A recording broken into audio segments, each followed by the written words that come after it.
Sejam todos muito bem-vindos a mais um Pod Sul. Hoje, terceiro episódio da série Direitos, onde nós vamos abordar durante 4 semanas só temas de direito. Então, se você viu nos últimos dois que a gente lançou aqui, foi referente a essa parte de direitos. E hoje nós vamos continuar com esse assunto. O primeiro que a gente falou foi sobre planos de saúde. Você está com problema com plano de saúde, já volta lá. Também falamos sobre pessoa autista, que é o nosso segundo episódio, que tá muito legal. E hoje, de acordo com a votação lá no meu Instagram, @suiereromagna, a gente vai falar, na verdade, sobre o direito do trabalhador. Foram 75% dos votos, onde as pessoas falaram que queriam saber um pouquinho mais sobre o direito do trabalhador. E já não cansando dele, né? Porque ele é um homem maravilhoso que vive comigo todos os dias e agora tem que conviver também no trabalho. A gente vai falar sobre vínculo empregatício. É interessantíssimo dizer que quando a gente trabalha com o marido, é aquela famosa frase: meu marido virou empreendedor, minha mulher virou empreendedora, agora eu trabalho sem remuneração, sem direito a pedir demissão e ainda tenho que trabalhar o dobro, né? O dia inteiro. Escravocrata. Regime escravocrata. Então, recebendo ele, Dr. Diego Zozzi, para falar aí de um assunto muito abordado, que é pejotização do CLT. Muito bem, muito obrigado de novo pela oportunidade, né, de estar aqui. Eu também fico lisonjeado com todas essas qualidades que você traz sobre a minha pessoa, né? Mas estamos aí para informar esse mundão dos direitos que eles têm e muitas das vezes não temos por falta de informação, na verdade, né? E o assunto que foi levantado hoje, né, que a gente vai acabar abordando aí, é direitos trabalhistas de uma maneira de pejotização, né? O empregador quer fazer a contratação de um funcionário ali e às vezes ele não quer ter ali um sócio com um governo e não quer pagar todos os direitos trabalhistas que um trabalhador efetivamente tem de direito, e ele vem assim e fala assim: eu te contrato, mas cria ali, abre um MEI, vamos abrir uma empresa e aí você passa a ser o meu prestador de serviço. O grande problema é que existe um mar de diferença entre funcionário e prestador de serviço, onde normalmente o empregado ou o funcionário morre afogado. É que morre ali os direitos dele, que tem, né, sonegados os seus direitos. Mas estamos aqui para isso. Então, bora falar um pouquinho sobre isso. Já adiantando, existem ali pressupostos para que você seja caracterizado vínculo empregatício. Isso, existem alguns pilares, né, que a jurisprudência, a doutrina cria para que se diferencie aquele funcionário que efetivamente é um funcionário, é um seletista. Quando a gente diz seletista, é aquele funcionário, o trivial, que trabalha sobre as regras da CLT, Consolidação das Leis Trabalhistas do Brasil. E o prestador de serviço, que normalmente é aquele que tem um CNPJ atrelado ao seu CPF e que presta serviço e não é funcionário efetivamente de um empregador. É legal falar que o seletista ou quem está sob a CLT é nada mais nada menos que a pessoa da carteira assinada. Exatamente. Seletista, funcionário, temos lá a carteirinha assinada, seja ela via física, que hoje praticamente não existe mais, digital, ou aquele agora digital ali pelo gov.br, etc e tal. Legal. E vamos falar um pouquinho sobre essa pejotização que aconteceu recente, né? Acredito que veio muito depois da pandemia. O assunto de pejotização, na verdade, ele vem já percorrendo, né, há vários e vários tempos o direito brasileiro. O que é a pejotização? Pejotização é aquele patrão, aquele dono de empresa, que deseja contratar um funcionário e quer abreviar, quer sonegar, quer tirar direitos trabalhistas. Como que ele faz isso? Por que ele faz isso? Para reduzir custos. Hoje, um funcionário que ganha em média um salário mínimo, ele custa o dobro para o empregador. O segundo funcionário. Exatamente. Existe problemas? Existe. Nós temos um problema sistemático tributário no Brasil. E aí existem esses jeitinhos brasileiros que tentam resolver. É óbvio, eu não estou dizendo que o empregador está errado em todas as situações, às vezes a gente precisa fazer ajustes, mas a lei está aí e ela precisa ser cumprida. Infelizmente, para o bem ou para o mal, a lei está aqui para ser cumprida. O que a gente não pode é tirar direitos dessa parte suficiente da relação que lá na frente não vai poder se aposentar, ou ele não vai poder se aposentar com mais tempo devido a uma periculosidade, uma insalubridade. Então, é exatamente isso. Ele cria-se a pejotização para diminuir folha de pagamento, só que no final, quem acaba perdendo efetivamente é o funcionário que perde os direitos, INSS, FGTS e outros mais. Legal. É interessante dizer que as empresas agora estão abordando esse tema de pejotização e estão cada vez mais contratando pessoas dessa maneira. É uma contratação, acho que habitual até agora, né? Às vezes é triste de ver o que algumas empresas fazem pelo simples cortar custos. É o que eu disse. Existe um problema sistemático tributário no Brasil, só que a gente às vezes não pode querer resolver tudo no jeitinho brasileiro, né? Nós precisamos de ideias políticas, nós precisamos de impulsionamento de políticas públicas que efetivamente mudem esse cenário, principalmente do pequeno empreendedor, né, para que possa, de fato, você ter um funcionário registrado, você não abrevia os direitos dele, né? E muitas das vezes o empregador passa a obrigar a pejotização para poder dar uma oportunidade. Só que existe essa diferença. Você quer um funcionário? Tudo bem. Você quer um funcionário, existem alguns quesitos que esse funcionário pressupõe. Agora, você quer o funcionário contratar como prestador de serviço? Peraí, mas prestador e funcionário não é a mesma coisa. São regimes diferentes, são instituições diferentes e são funções efetivamente diferentes. Eu hoje presto serviço para diversas empresas. Sou funcionário de alguma delas? Não, eu presto serviço. Diferente de, por exemplo, de um funcionário que eu já vir a ter, que ele era meu funcionário seletista. Ele não prestava serviço para mim, ele era meu funcionário. São situações diferentes.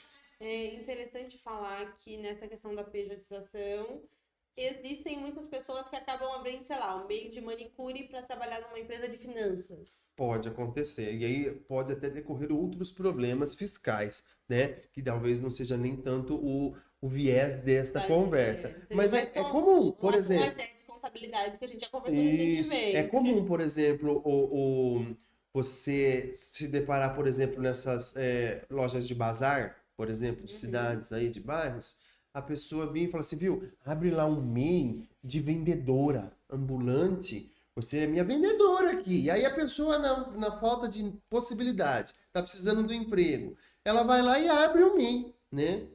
Isso pode prejudicar ela no futuro. Com certeza, vai prejudicá-la. E já entrando na parte dos direitos trabalhistas, conta pra gente um pouquinho sobre como que esse funcionário MEI, que tem que obedecer todas as regras da empresa, tem que ser subordinado, tem a questão que tem horário para entrar, horário para sair, não tem direito a muita coisa pelo fato de ser PJ. E aí ele sai dessa empresa e a primeira coisa que ele pensa é: e agora, o que eu faço? Pois é. Quais direitos eu posso buscar? Na verdade, é assim, o funcionário hoje, o que difere o funcionário para um prestador de serviço, tá? O principal, você tem um PJ, presume-se que você tem uma coisa chamada alteridade. A alteridade é o risco do seu negócio. Eu sou empresário e eu sou totalmente responsável pelo risco do meu comércio, pela minha indústria ou pelo que seja. Então, eu sou esse risco. Funcionário não compartilha desse risco. Ah, mas se o empregador perder a empresa, ele também vai perder o emprego porque vai ser demitido. Vai. Sim. Isso é uma consequência. Mas o risco é inteiramente do empregador. E esse risco ele não pode ser compartilhado com o funcionário. Então é por isso que a gente chama que, primeira coisa, primeiro pressuposto, quem é PJ tem risco. Quem é funcionário não tem risco. Ele tem a garantia, a estabilidade da CLT. Legal. E existem alguns pressupostos para mostrar que você era funcionário dessa empresa, a diferença, né? Isso. E quais são as diferenças aí? Quais são questões que acontecem aí que você pode provar que você era um funcionário e não Muito bem. não um prestador de serviço. Muito né? bem. Então vamos partir do pressuposto da diferença entre funcionário e prestador de serviço. O funcionário, ele é, como a gente já disse, assinado a carteira dele. Ele é registrado ali pelo ECAC e tudo mais, pelo INSS, tudo mais. Tarará. Quando ele é contratado sob esse regime para prestar serviço, a menos que o empregador dê autorização, ele não tem direito de mandar outra pessoa no lugar dele. Por exemplo, vamos colocar um exemplo prático aqui. Eu aqui estou contratando você para fazer determinada função. A nossa relação é uma relação de emprego e é uma relação pautada na pessoalidade. Eu estou contratando você para fazer esta função. Quem pode fazer essa função? Você. A menos que eu dê autorização, você não pode mandar. Ai, tô doente, vou mandar a minha irmã. Não, não pode. Isso não pode acontecer. Tá. Isso é a pessoalidade e é um dos pilares do vínculo de emprego. Prestador de serviço tem isso? Não. Você está contratando como prestador de serviço o CNPJ tal. O CNPJ tal, lá no contrato, vai muito provavelmente dizer que você pode prestar o serviço, o fulano pode prestar o serviço ou o ciclano pode prestar o serviço. Porque você efetivamente não está contratando a pessoa, você está contratando a empresa prestadora de serviço. Interessante. Além dessa questão da pessoalidade, nós temos aí mais 4. Isso, exato. Qual seria esse segundo O pressuposto? próximo que a gente pode colocar aí é habitualidade ou não eventualidade. É a mesma coisa, não eventualidade ou habitualidade. A gente tem que tomar um pouquinho de cuidado, que às vezes esse tópico ele causa um pouquinho de dúvida quanto a doméstica, aquele trabalhador Sim, do regime interessante falar. doméstico, que falam assim, até 2 vezes por semana não é considerado empregada, só...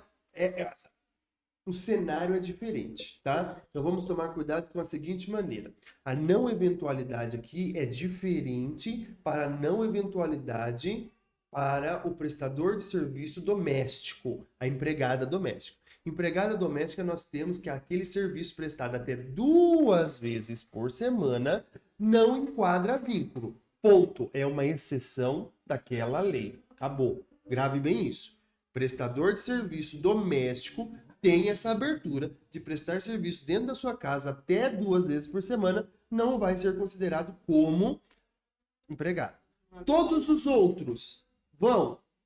Ah, mas o meu funcionário vem 1 vez por mês. Não importa, é funcionário. Ah, mas e a questão dos 2? Não existe. Não existe essa questão de 2 dias fora do empregado doméstico. São E leis empregado diferentes. São leis diferentes. São leis diferentes. São, na verdade, uma exceção. E às vezes a gente fala, exceção. Mas é só para empregado doméstico? Não. Não é só para empregada que limpa a casa.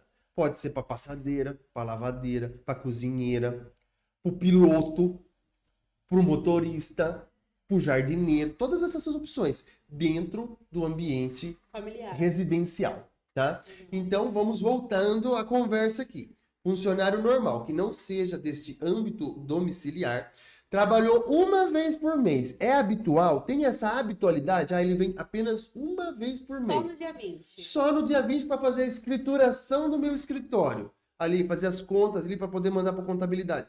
É funcionário. Em tese, sobre este aspecto, é funcionário. Entendi. Bom? Então, é interessante a gente dizer que essas pessoas, elas têm essa questão da pessoalidade. Então, se eu sou contratado como PJ dentro de uma empresa, fiquei doente, eu poderia mandar, por um exemplo, o Mikael. Não vou mandar o Mikael para lugar nenhum, gente. Mas mandar o Mikael aí para poder fazer a minha frente, por um exemplo. Se o seu contrato de prestação de serviço prevê que você pode mandar outra pessoa, sim, é possível. Estaria pelo menos dentro da lei. E a habitualidade, né? Você aí tem essa regularidade de prestação de serviço. Gente, para quem não entendeu, o Mikael é quem tá por trás das câmeras De tudo. controlando todo mundo aqui, tá bom? É o nosso diretor de cena. No final das contas, quem manda é ele. É. Ponto. Vamos. Isso ele vai editar com amor no coração, gente, ó. Um dia a gente vai gravar um pod com ele, né? Não, vamos colocar ele na frente da Mostrar ele o câmera, eu quero bastidores, ver. né? Pra ver como que é bom ele sofrer, como ele faz a gente sofrer. Muito E bem. vamos lá. Um próximo pressuposto seria a onerosidade. Onerosidade. O que é onerosidade? É um faz-me rir, Money. né? A menos que você seja voluntário, você vai receber por isso. Recebeu por isso, configura-se a onerosidade. É o fato de você trabalhar e ser remunerado por isso. Aí, no caso, os dois são tanto o funcionário registrado quanto o prestador. Ambos, a menos que você seja voluntário. Mas os dois são remunerados. Ponto. É muito fácil essa questão aí. Mas nesse caso aí precisa, sei lá, por um exemplo. O prestador de serviço, eu posso optar por receber no dia 20, no dia 25, no dia 10, no dia 15. Prestador de serviço, a gente pressupõe que a pessoa, né, a empresa, ela tem total capacidade negocial, certo? Legal. Já o trabalhador, ele tem alguns direitos que são indisponíveis. O que são direitos indisponíveis? São direitos que a parte não pode dispor. Dispor não é desfazer, mas não pode. Deixar de fazer. Ela não pode negociar. Funcionário tem que receber até o 5º dia útil. Dever alimentar. Ponto. Pode ou não receber um vale? Pode ou não receber um vale. Pode ou não receber um vale alimentação? Pode ou não. Mas aí são questões que podem ser negociadas e tem questões não. Quanto ao prestador de serviço, pode colocar do dia 1 ao dia 30. Pode colocar pagamentos mensais, semestrais, anuais, tanto faz. Mas tem que haver a onerosidade, obviamente. Eu acho que o próximo ponto aí, que seria É o chave. a quarta, né? É a chave que vai dizer assim, ó, é funcionário ou não é. Primeiro, porque quando nós somos prestadores de serviço, nós chegamos dentro da empresa, nós prestamos o nosso serviço, nós não temos nenhum tipo de chefe. Porque ali nós estamos trabalhando como parceiros. Metas. Nós temos a meta de fazer aquela empresa mudar o ramo dela. Uma das coisas que nós trabalhamos no escritório é com a reestruturação de marca de empresas, reestruturação de contratos e tudo mais. Ali nós temos a meta de fazer essa reestruturação e aquilo ali a gente tem que cumprir, beleza. Mas o nosso cliente, no caso, não manda na gente. Pois é. E no caso da subordinação? Subordinação. Quando eu pego uma reclamação trabalhista e eu quero discutir, seja eu estando pela empresa ou seja eu estando pelo empregado, é sempre na subordinação e às vezes em alguma questão de eventualidade e tal. Mas o que mais pega é a subordinação. O que é subordinação? Primeiro, você receber ordem do seu hierárquico superior. Então nós temos aí, subordinação é você receber ordem de uma pessoa. Ponto. Subordinação é você ter que cumprir horário. Subordinação é você ter que se submeter à norma da empresa. Uma coisa é você ser prestador de serviço e você ter metas, você ter objetivos a serem alcançados. Eu, como contratado de diversas empresas que somos, eu tenho a meta de fazer as defesas processuais. Eu tenho a meta de fazer a auditoria dentro das empresas. Eu tenho o objetivo de diminuir custos e diminuir danos em se tratando de processos com o meu cliente. Mas eu efetivamente não recebo ordem de um funcionário, por exemplo, de um patrão. Sim. Eu não recebo ordem de um gerente, olha, você tem que fazer isso. Eles podem até apontar, olha, eu preciso que isso aqui seja resolvido, de fato. Mas eu não tenho que estar ali cumprindo horário, eu não tenho uma carga horária de entrada e de saída, eu não tenho, obviamente, que me reportar como um funcionário, eu não tenho horário de almoço, eu não tenho esse tipo de questão. Então, a subordinação é onde mais pega. O que é a subordinação? Subordinação é o fato de você não receber ordens de um hierárquico ou da norma da empresa. Então, essa parte da subordinação entraria um pouquinho na questão da hierarquia também. Exatamente, né? hierarquia, normas da empresa, horários. É interessante dizer que muitas das vezes as pessoas são contratadas dentro das empresas elas possuem os PJ, né? O famoso PJ. E aí chega lá, sei lá, um período da semana, precisa bater meta, e o chefe fica ali, ó, cobrando, e existe hoje em dia até a questão do burnout. E muitas das vezes o chefe se vale da questão de, por um exemplo, você não é contratado CLT, não tem um horário específico, muitas das vezes essas pessoas trabalham, tem home office e acabam trabalhando demais. E aí, como que funciona essa questão aí do trabalhar demais, às vezes exceder as horas trabalhadas do dia, nesse caso? Como que a pessoa ela vai brigar ali por conta de horas extras, por um exemplo? Você diz em relação ao prestador de Ao serviço? prestador de serviço. Porque Prestador de serviço não muitas tem das, hora ve- extra.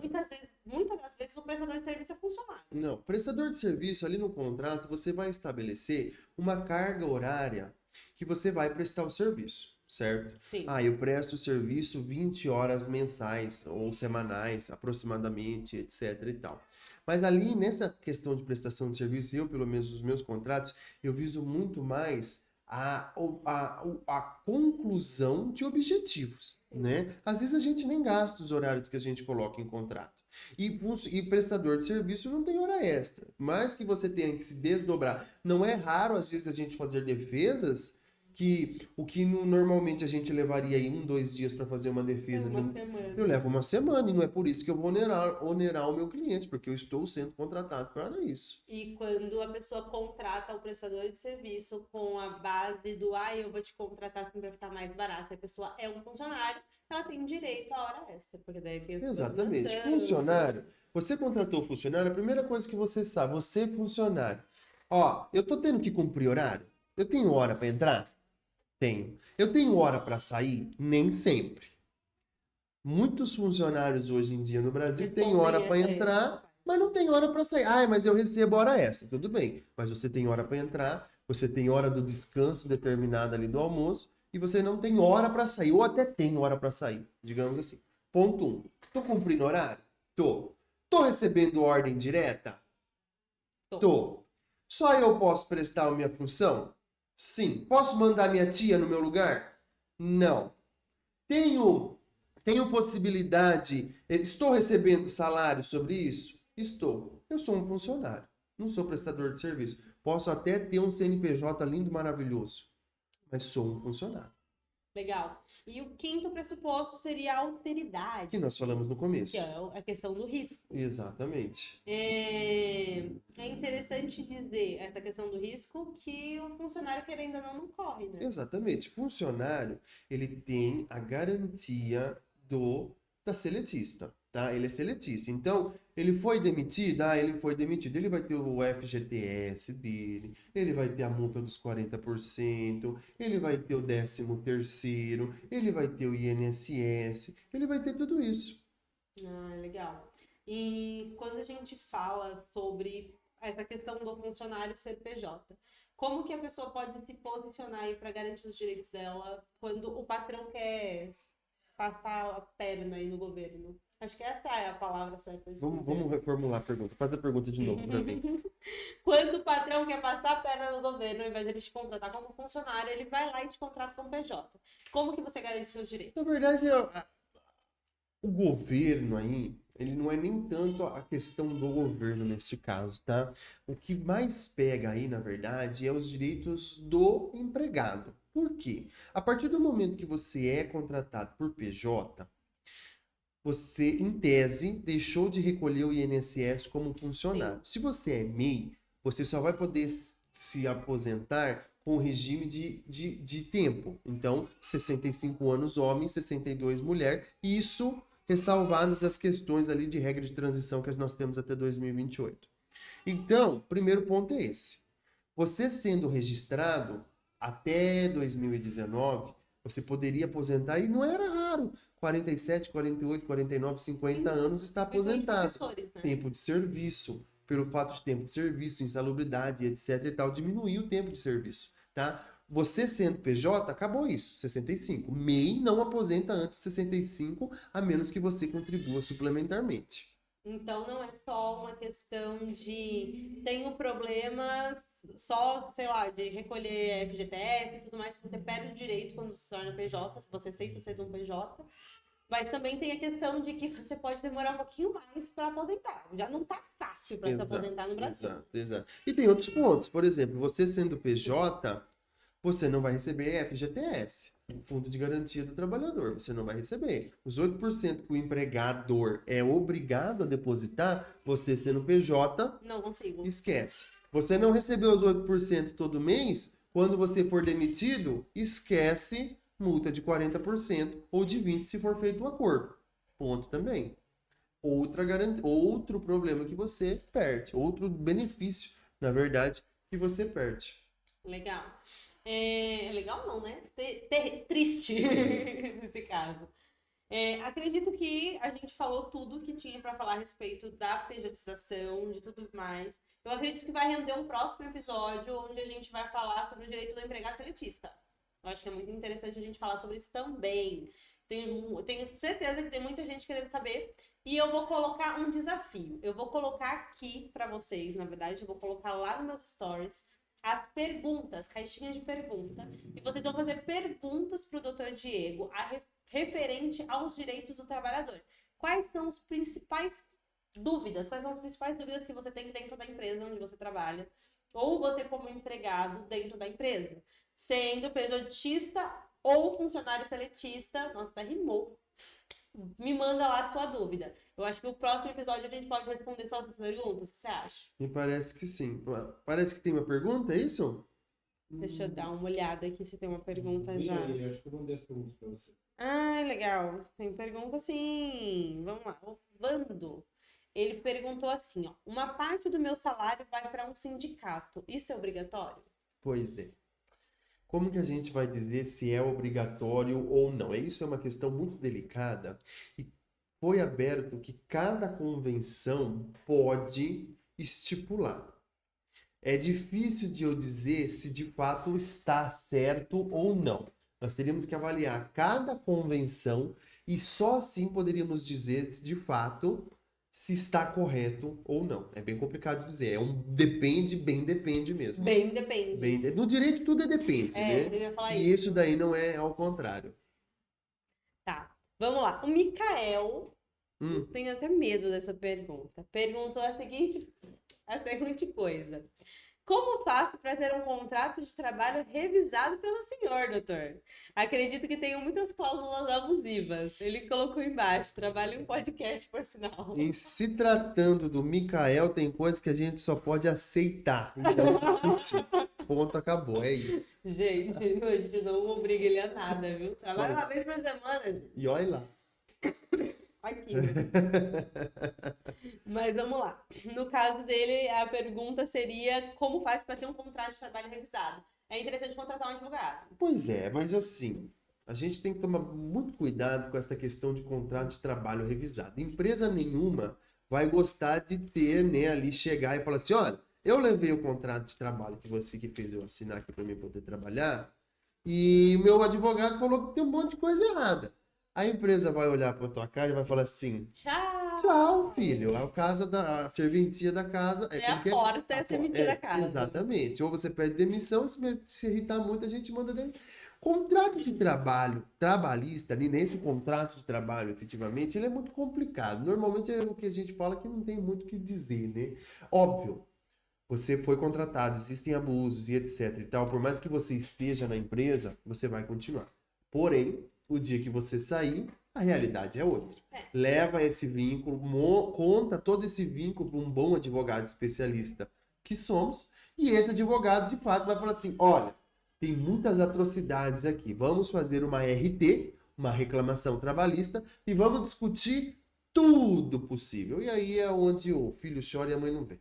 Eu acho que é importante até, pode até ser assunto para um segundo podcast, um terceiro, quarto, sei lá, porque esse assunto é um assunto que renderia. Seria a questão da rescisão indireta também, que caberia no caso de cláusulas abusivas, que foi um ponto a falar. Empresas, né? Não é porque é empresa que ela vai fazer tudo certo e ela pode fazer tudo que ela quer, né? Atrasou salário, não tá depositando o FGTS, não tá pagando o INSS. Às vezes até um abuso psicológico caberia uma rescisão direta. Tudo isso é possível. O que é a rescisão indireta? É Mandar a empresa embora. você demitindo o seu empregador. E você recebendo todos os direitos como se demitido você fosse. Mas você está demitindo o empregador. Sonho de qualquer funcionário. Difícil. É difícil. Não vou Mas dizer... pode acontecer. Mas acontece. Já fui atrás daí, mandando a empresa embora. Acontece. Inclusive, havia uma demissão por justa causa e nós revertemos ela justamente em indireta. Sensacional. O Rogério perguntou pra gente: sou funcionário PPP, né? Aí você já explica o que é o PPP, hein? Qual a idade posso me aposentar? Ah, é difícil. Essa é a famosa frase de direito? Depende. Depende. Hoje muita coisa pode acontecer, né, com a questão do PPP, é o perfil psicográfico de alguma coisa que eu não lembro agora, Vou jogar no Google. né? Mas é basicamente aquele funcionário que ele está em condições insalubres de trabalho. Então, aquele funcionário que tem condições insalubres de trabalho, ele tem direito ao PPP, que nada mais é uma cartinha declarando que ele trabalhou nesse tempo por esta situação, e em tese ele teria redução do tempo de trabalho em decorrência a esse trabalho insalubre.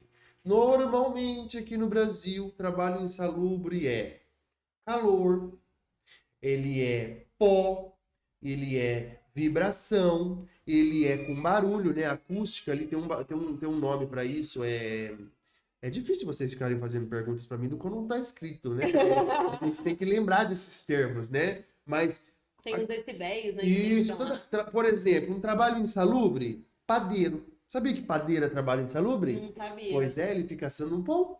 Ah, tem a questão do calor e dos fornos. Marceneiro é trabalho insalubre, tá lá lixando, tem o pó, tem tudo isso. O técnico de radiografia, por exemplo, no O hospital. técnico de radiografia, ele pode até ser, eu não lembro exatamente qual seria, mas radiografia pode até ser insalubridade.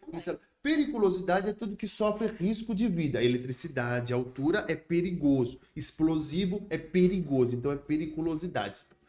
Perigo de vida. Insalubridade é tudo que faz mal para a saúde, tá? Então, vibração, pó, barulho, câmera fria, açougueiro. Açougueiro desses mercados aí, grandes varejistas aí, que entram na câmara fria para poder pegar a carne, pode ter insalubridade. Um ponto interessante a ser perguntado. Geralmente a insalubridade é o risco à saúde, Isso. correto? Recepção de hospital. Pois é. Não só a recepção, mas como qualquer pessoa que trabalha no hospital, principalmente depois do advento Covid-19, né? Não é raro nós pegarmos funcionários de hospitais que não recebem nem o grau mínimo de insalubridade. Hoje a insalubridade ela é paga em 3 patentes: 10, 20 e 40% do salário. Periculosidade, 30% do salário mínimo. Se não me falha a memória, é essa a métrica, tá? Peço perdão se eu estiver errado, mas eu acredito que é isso. Porque, novamente, são perguntas trazidas que a gente, às vezes, esquece alguns detalhezinhos, né?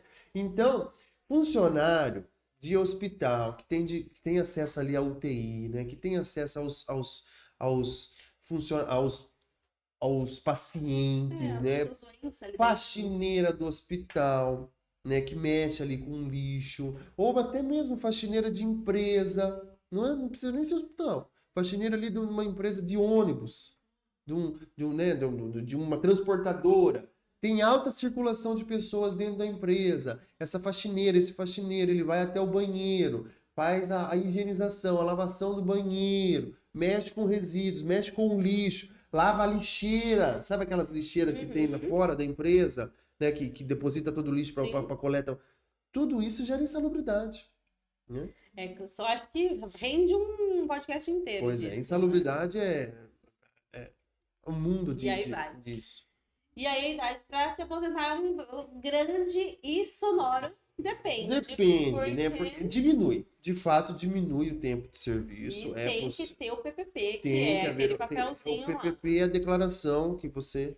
O que é PPP? É perfil proficiográfico previdenciário. Pois é. O famoso PPP. O PPP é basicamente uma certidão que a empresa atesta que o funcionário trabalhou em questões insalubres no período de tempo que ele foi prestador de serviço ali como funcionário e etc e tal. Ótimo. Então, eu acredito que, após as perguntas e toda a nossa abordagem, estamos encerrando mais um episódio da série Direito. Deu para dar uma pinceladinha. Deu para dar uma pinceladinha. Renderia um episódio de 2 horas, se bobear. Mas a gente vai pincelar esse daqui primeiro. E depois, no próximo episódio, a gente vai falar dos direitos dos seletistas. Amém. Acho muito interessante. Amém. O pessoal tá tão acostumado com a igreja que manda um amém aqui. Gente, é isso. Então, já me despedindo de vocês, não se esqueçam de curtir esse vídeo, se inscrever no canal, porque a gente tá no YouTube, a gente tá chique. Então, curta o vídeo, se inscreva no canal, deixe o seu comentário se você gostou do nosso podcast, da série Direito, que tá subindo aí com grande frequência. Manda essa playlist pro amigo que você acha que precisa. Sabe um amigo que tá sendo abusado pelo patrão aí com essa questão da pejotização? Manda para ele entender que ele tem o direito dele como seletista, que ele pode ser resguardado numa futura RT. Pois é. Então, O advogado agradece. o advogado agradece. Procura a gente. Eu não posso fazer propaganda. Sorry. Eu faço. Quiser contratar os serviços advocatícios, estou eu aqui na minha pessoa, no meu escritório. Pode contratar. Manda mensagem que os nossos assessores estão aí para responder. E se preciso for, a gente agenda um horário e conversa com vocês. Comigo não tem esse negócio de não fazer propaganda, não. Eu faço sim. Então tá bom. Uma pessoa linda, maravilhosa como eu não vou fazer propaganda? Como não sim? Enfim, vamos lá, gente. Sigam nossas redes sociais, o meu é @suiane_romagna, que é igual lasanha, né? _ E o Dr. Diego Zorzi, que tá como @Diego Zorzi de Moraes, _advocacia. Se não me falha a memória, mas joga lá, Diego Zorzi de Moraes, que vai aparecer para você. E segue lá, manda suas dúvidas pela DM, manda também pra gente as suas dúvidas se você quiser. Tem o nosso link lá, já manda direto no WhatsApp que a gente responde você. Ok? Então, até o próximo episódio. Tchau, tchau. Muito obrigado. Tchau, tchau.